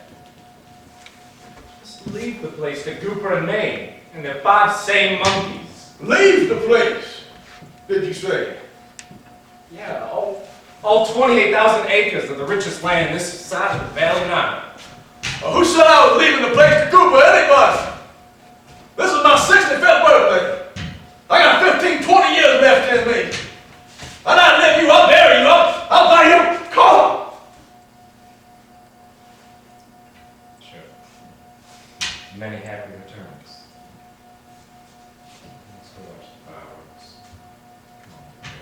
Ray, were they lying about the report from clinic? Did they find something? Cancer, maybe? Mendacity is a system that we live in. Oh, Big Daddy, the field hands are singing for you. Feel hands singing for you, Sue. Sorry, Big Daddy. My head don't work anymore. Maybe it's being alive that makes people lie. And being almost not alive that makes me sort of accidental the truth. I don't know. But we've been friends. And being friends is telling each other the truth. I told you, and you told me. Damn, you lied. Lied, son, lied. Don't lie. Oh, lie. Let her go. Lie, lie, lie. Lie, lie, lie. Lie. Lie.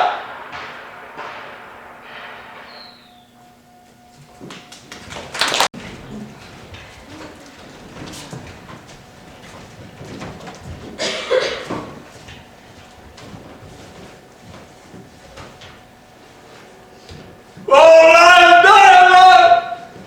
Lie. Lie.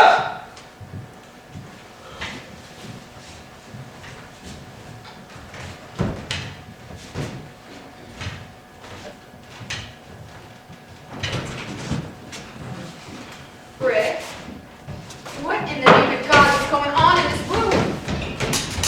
Sonny! Buster, please! Stop it! Stop it! You will you please get these kitties to bed right now? Hey, have you seen Big Mama? I think I better stop that town now. Oh, not yet, preacher. You know that your God is a member of this family, one of our closest and dearest, so you just have to be with us when Doc Ball gives Big Mama the actual truth about the report from the clinic. Has Big Daddy gone to bed yet, Rick? Yes, he's gone to bed. Why did Big Daddy shout lies? I didn't lie to Big Daddy. I lied to nobody. Nobody but myself. It's time to put me in Silver Hill, Maggie. I ought to go there. Over my dead body. Where do you think you're going? Now where is that old lady? Can't you find her, Gooper? She's avoiding this talk. Oh, I think she senses something. Suki!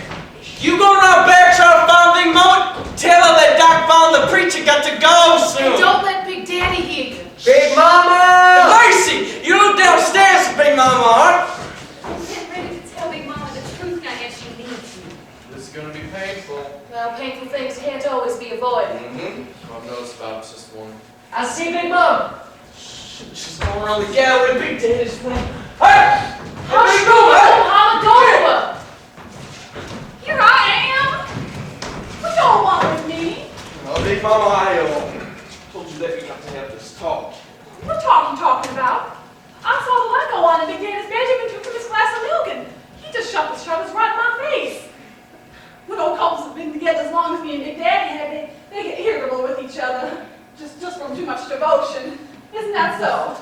Well, yes, of course, it's so. I think Big Daddy was just worn out.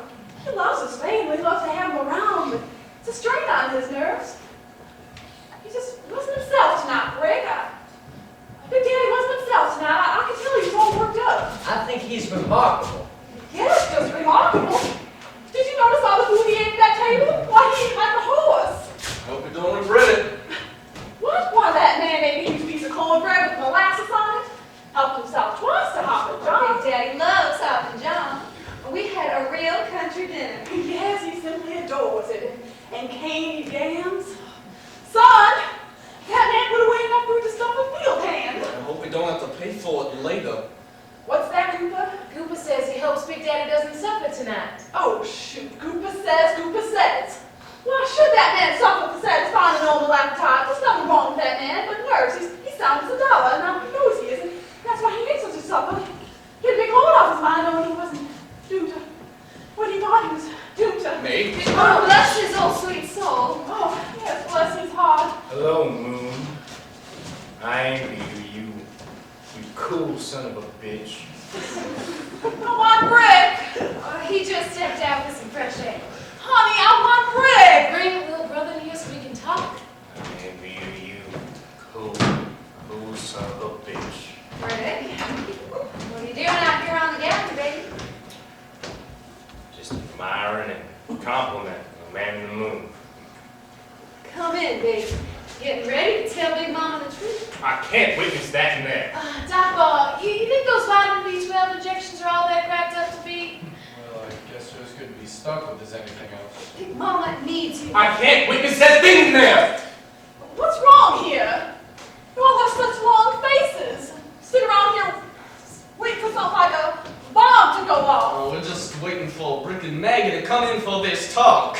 Oh, Man and me. Whiskers. Whiskers. Their sleeves. If you don't go in there to help Big Mama. Brick! Never had this sort of atmosphere here before. Come in, Big Mama. Before what, Big Look, I'm Mama? going to do this occasion. I'm going to take every damn bottle in this place What's and for pitch it connect off and let out it in the to river. Well, they seem to be having some little altercation. Give me a little something to wash this tablet down with. You're a Smell lot the cat, car, aren't so you, it Maggie? makes me sick. Damn right I am. Cooper, will you please open that hall door and let some air circulate and stop the room?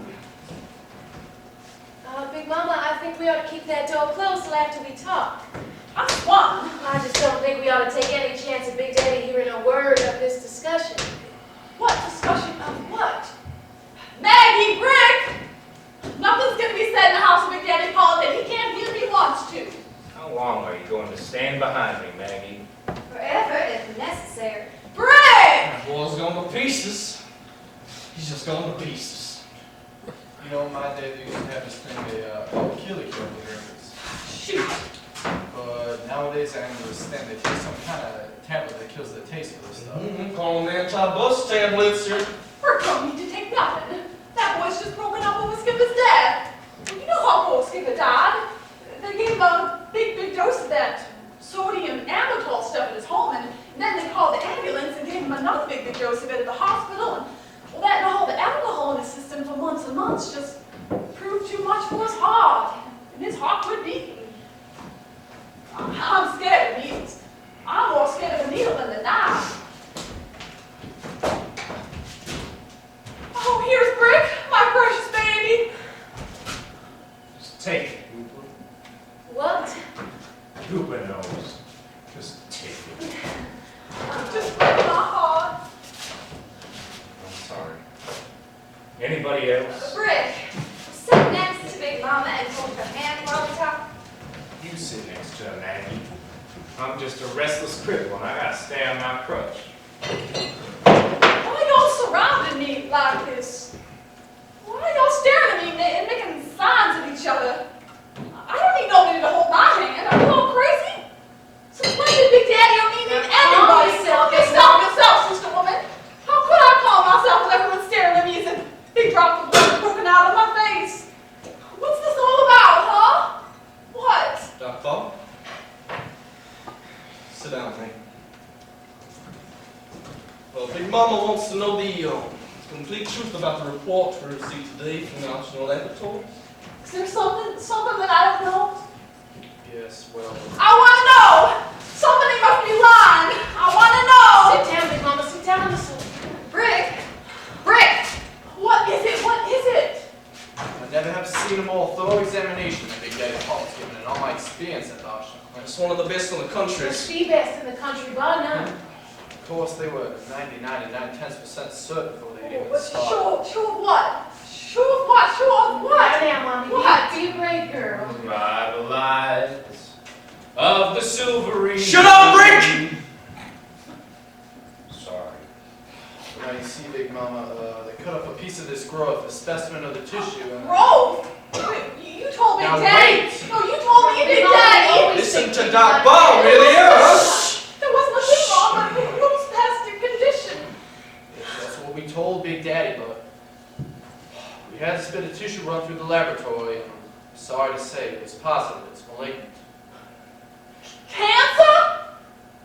Cancer? Now, Mommy. Why didn't they cut it out of him, huh? All too much, too many organs affected. Big Mama, the liver's affected and the kidney both. It's gone way past what they call a... Surgical risk.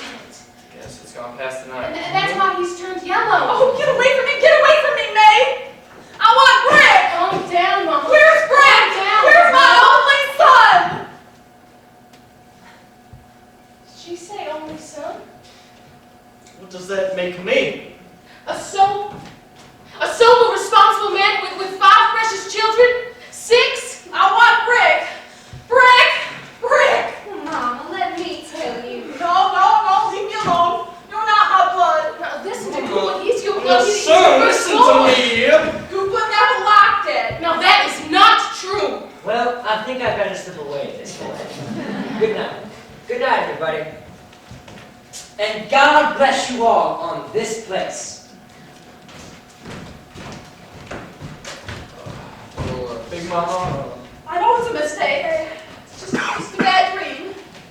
we gotta keep Big Daddy as comfortable as we can. Yes, that's all it is. It's a bad dream, an awful dream. Big Mama, in my opinion, Big Daddy's feeling a lot of things. He's not admitting that he's having it. It's a bad dream. Yes, it's a bad dream. That's what a lot of them do. They think they don't admit to having the pain. They can sort of escape the fact of it. I'm gonna get sly about it. I'm gonna get real sly about it. Now, Goopa and I think Shut up, man! Big Mama, I really do think that Big Daddy should be put on the morphine. Nobody's gonna give Big Daddy morphine. Now, Big Mama, when that pain strikes, it's gonna strike mighty hard, and Big Daddy's gonna need the needle to bear it. I tell you, nobody's gonna give him Now, morphine. you don't want to see Big Daddy suffer now, do you? Well, I'm leaving the stuff here, so if there's a sudden attack, you won't have to send out for it. I know how to give a hypo. Nobody's gonna give Big Daddy They morphine. took a course in nursing during the war. Somehow, I don't think Big Daddy wants me to give him a hypo. Oh, you think he want you to do it? Well, Doc Ball is going. Yes, I got to get going. Keep your chin up, Big Mama. She will. She will keep her chin up, don't you, Big Mama? Now, Doctor, we all do appreciate all you've done. I'm telling you, we're obligated. Margaret, I'm right here, Big Mama. Margaret. Now you've got to cooperate with me and Big Daddy to help straighten Brick out now. Well, that doctor's got a lot on his mind, but it wouldn't hurt him to be a little more human. Because it'll break Big Daddy's heart if Brick don't pull himself together and take hold of things here. Take hold of what things, Big Mama? The place. Now, Big Mama, you've had a shock, you Yes, know? we've all had a shock, but Well, let's be now Big realistic. Daddy would never be irresponsible enough to put this It's in place. irresponsible hands. Big Daddy's not gonna put the place in anybody's hands. Big Daddy's not gonna die. I want you to get that into your head, all of you. Mommy, we are just as hopeful and optimistic as you are about Big Daddy's prospects. We have faith in prayer, but nevertheless, there are certain matters that must be discussed and dealt with because otherwise... Mayor, will you please, get my briefcase from my room? Yes, but hear them in there? Big Mama, what you said just now is not at all true, and you know it. I've always loved Big Daddy in my own quiet way. Now, I've never made a show of it. I know Big Daddy's been following me in a quiet way, too. Here's your briefcase, Cooper, honey. Thank you. Now, no, my relationship's been a little different than Brick's. Well, yeah, he is older than Brick, and always had to carry a bigger load of responsibilities than Brick ever has to carry. Why, he never carried a thing in his life except for a football or a high ball. May, will you let me talk, please? Yes, honey. Now, the 28,000 acre plantations are not a big thing to run. Almost single-handed. You never had to run this place, brother, man. What are you talking about? As if Big Daddy were dead in his grave and you had to run it. You only had to help out with a few business details and had your law practice at the same time, Now, Mommy, let's be fair. While Cooper has given himself body and soul to keeping this place up for the past 5 years since Big Daddy's health started failing. Cooper won't say it. Cooper never thought of it as a duty, he just did it. And what did Brick do? He kept living in his past glory at college. Still a football player at 27. Who are you talking about now? Brick? A football player? But he isn't a football player, and you know it. Brick is a sports announcer on TV, and one of the best-known ones in the country. I am talking about what he was. Well, I wish you would just stop talking about my husband. Listen, Margaret. I got the right to discuss my own brother with members of my own family, which don't include you.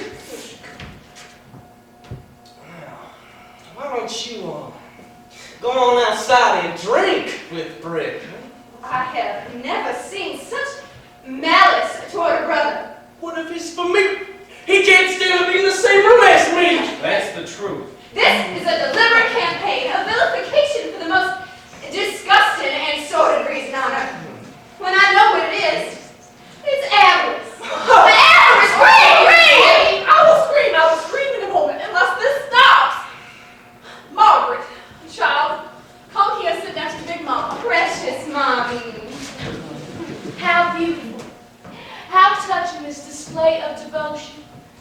You want to know why she's childless?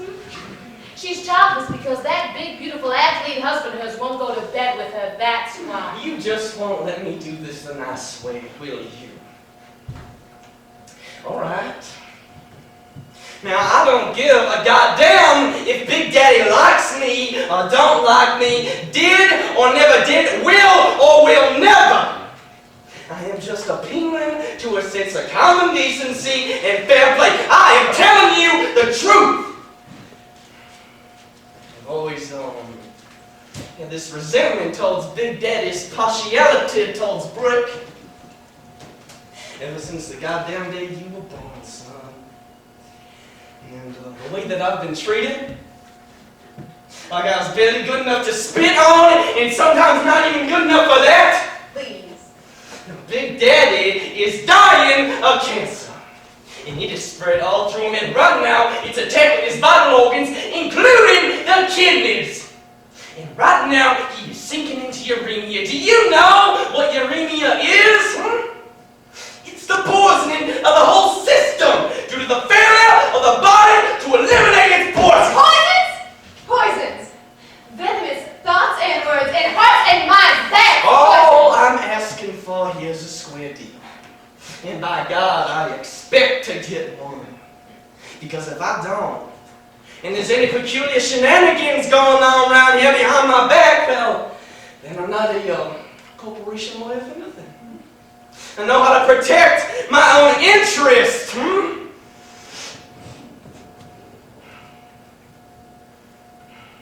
Storm's coming up. A late arrival. Behold, the conquering hero comes. The fabulous Brick Pullet. Remember him? Oh, who could forget him? Why, he looks like he's been injured in the game. Looks like we're gonna have to warm the bench at the Sugar Bowl this year. Brick up. Or was it the Rose Bowl that he made his famous run The in? punch bowl, honey, the punch bowl, the cut glass punch bowl. Oh, that's right. I'm always getting the boys. Oh, Stop it! Stop it! Don't you Storm's coming! Storm! Suki, don't close. Lacey, can you put the top on my Cadillac? So, Big Mama, you know it's going to have to be necessary for me to get back to Memphis this weekend to represent the Pockets team in a lawsuit. Is it, Cooper? Yes, That's why I'm supposed to bring up this problem. something that is too important to be put off. Brick was sober. Should be in on this. I really do think he should be present when I present this plan. Brick is present. We're present. Well, good. Now, I drew up this thing with the help of my partner Tom Bullitt. It's a sort of dummy trusteeship. Oh, that's it. You'll be in charge and dole out remittances, will you? This we did as soon as we got the report on Big Daddy from National Laboratories. Now, we drew up this thing we drew up this dummy outline with the advice and assistance of the chairman of the board of directors of the Southern Planters Bank and Trust Company in Memphis, C.C.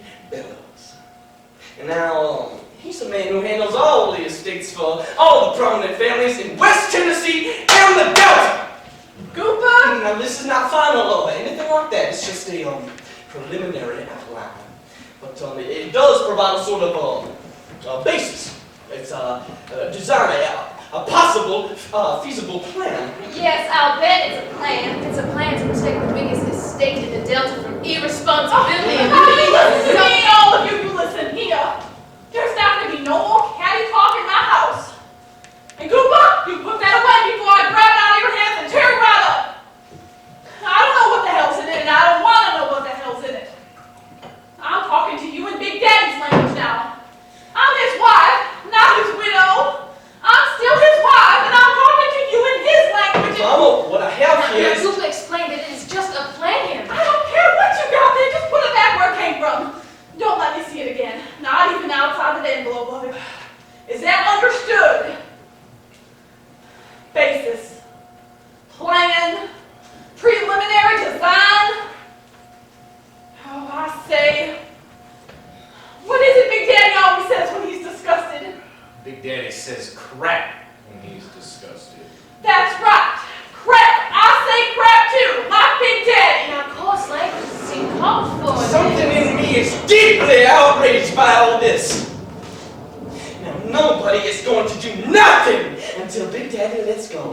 right? And you know what? Maybe just possibly not even then. No, not even then! Storm's still out there. Sookie, would you get that porch furniture cover from on the paint to come on? Lisa, can you put the top on my Cadillac? I can't, Mr. Pollock. You left the keys. No, you got 'em, man. Where are the keys to the colony? You've got them in your pocket, Cooper. Rick. Come here, Rick. I need you. Tonight, Rick looks like he used to look when he was a little boy. When he used to play wild games in the orchard back of the house.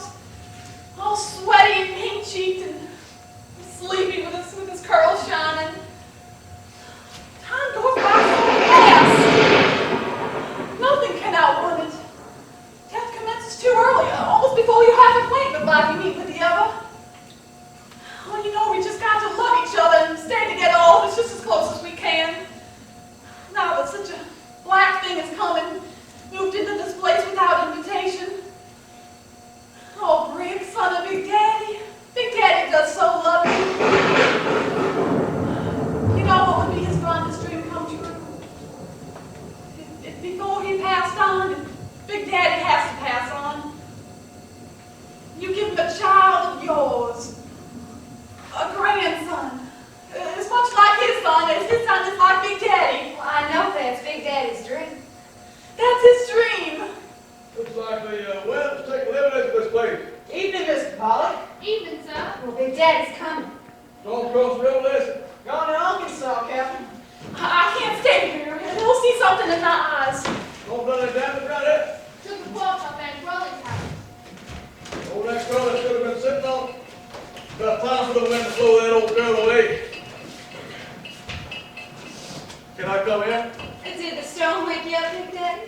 What storm are you talking about? The one outside of the hullabaloo in here? Excuse me, sir.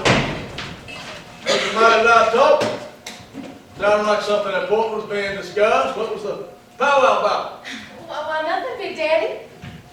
What was that pregnant looking envelope you put in your briefcase there, Cooper?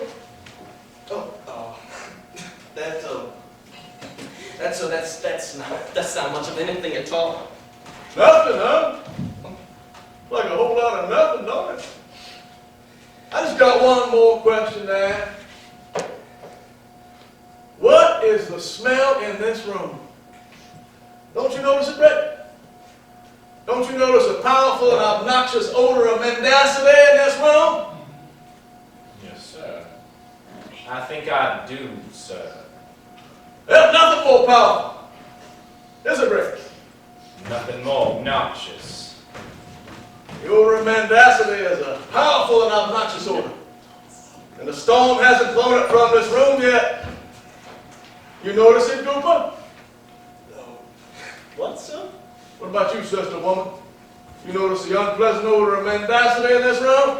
Why, Big Daddy, I don't even know what that is. You can smell it. Hell, it smells like death! What's wrong with that long, thin woman over there, low to the time? Hey, what's your name? What's the matter with you? She had a slight dizzy spell, Big Daddy. You better watch that, Big Mama. Stroke is a bad way to go. Oh, Rick, Big Daddy has on your birthday present to him. Why, he has on your cashmere robe. The softest material I have ever felt. Yeah, this is my soft birthday, man. Not my gold on my silver birthday, but my soft birthday. Everything's got to be soft for Big Daddy on this soft birthday. Oh, excuse me, Margaret, I don't mean to make a crude observation or anything like that, but there's something a little indecent about It's like a slow-motion football Big tap. Daddy has on his birthday present that I gave to him, his Chinese slippers. Big Daddy, I haven't given you my big birthday present yet, but now I will. Now's the time for me to present it to you. I have an announcement to make. What? What kind of announcement? False announcement, Meg? An announcement of life beginning. A child has come, sired by Rick and out of Maggie the cat. I have Rick's child in my body, and that's my birthday present to Big Daddy on this birthday. Get up, girl. Get up off your knees, girl.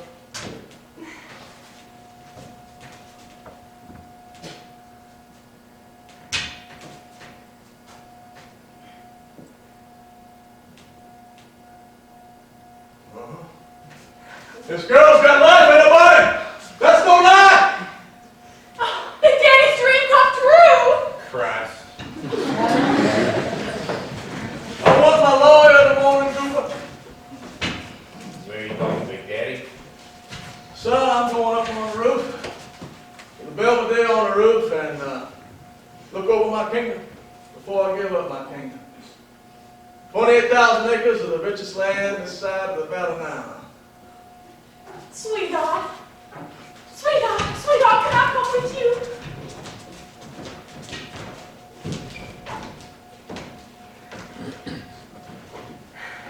Brick, would you possibly spare me one small shot of that liquor? Why, help yourself, Cooper boy. I will.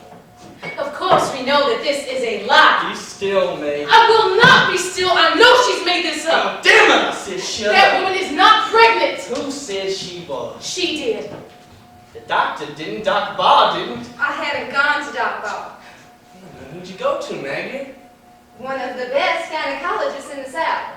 I see. May we have his name, please? No, you may not, Mr. Prosecuting attorney. He doesn't have any name. He doesn't He exist. does so exist, and so does my baby, Brett's baby. You can't conceive a child by a man that won't sleep with you unless you think you're... He drinks all the time to be able to tolerate you. Sleeps on the sofa to keep out of contact with you. Don't try to kill us, Margaret. Now, how can you conceive a child by a man that won't sleep with you, huh? How can you conceive? How can you? How can you? Hey, Meg! Sister woman, how do you know that I don't sleep with Maggie? We occupy the next room, and the wall between isn't soundproof. We hear the nightly pleading and the nightly refusal, so do not think that you are going to pull one over on us to fool a dying man. Meg! Sister woman. Not everybody makes much noise about love. Oh, I know. Some are huffers and puffers. But others are silent lovers. How do you know that me and Maggie aren't silent lovers? This talk is pointless completely. I mean, even if you got a peephole drilling that wall, how do you know when Goopa's got business in Memphis and you're at the country club playing Scrabble with the other ex-queens of cotton, that me and Maggie don't come to some temporary agreement? Brick, I never thought that you would stoop to her level. I never dreamed that you would stoop to her level. I don't think Brick would stoop to her level. What is your level? Tell me, so I can sink or rise to it. You heard what Big Daddy said. This girl's got life in her body. That is a lie. No! Truth is something desperate. She's got it. Believe me, it's something desperate. And she's got it. So, if you all stop acting as if Brick Follett was dead and buried, invisible and unheard, just go back to your peephole in the wall.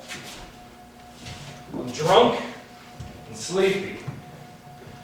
Not as alive as Maggie, but I'm still alive.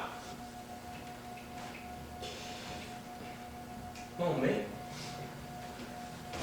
We will leave these lovebirds in their nest. Yeah. Nest of lies. You liars! Mary!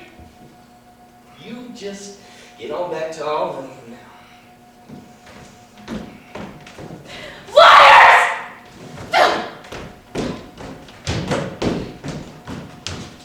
Well, just gonna have to wait and see. Time will tell. Yes, sir, little brother. Just gonna have to wait and see.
gone right. And no one but me could drive you to town from home. Lacey. Lacey's been told not to. Well, then I could drive And you myself. lost your driver's license. I'd phone ahead and have you stopped on the highway halfway before you got to Ruby Lightfoot's chimney.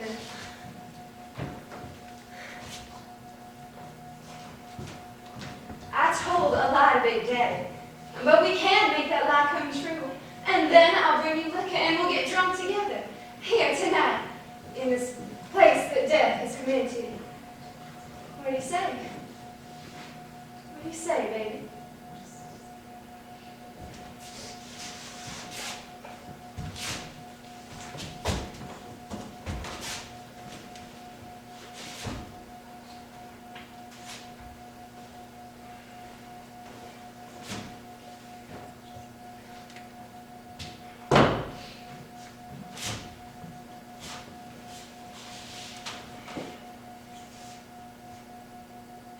I admire you, Maggie. Oh, you weak, beautiful people that give up with such grace. What you need is someone to take hold of you, gently, with love, and hand your life back to you like something gold you let go of. And I can. I'm determined to do it. There's nothing more determined than a cat on a hot tin roof, is there? Is there, baby?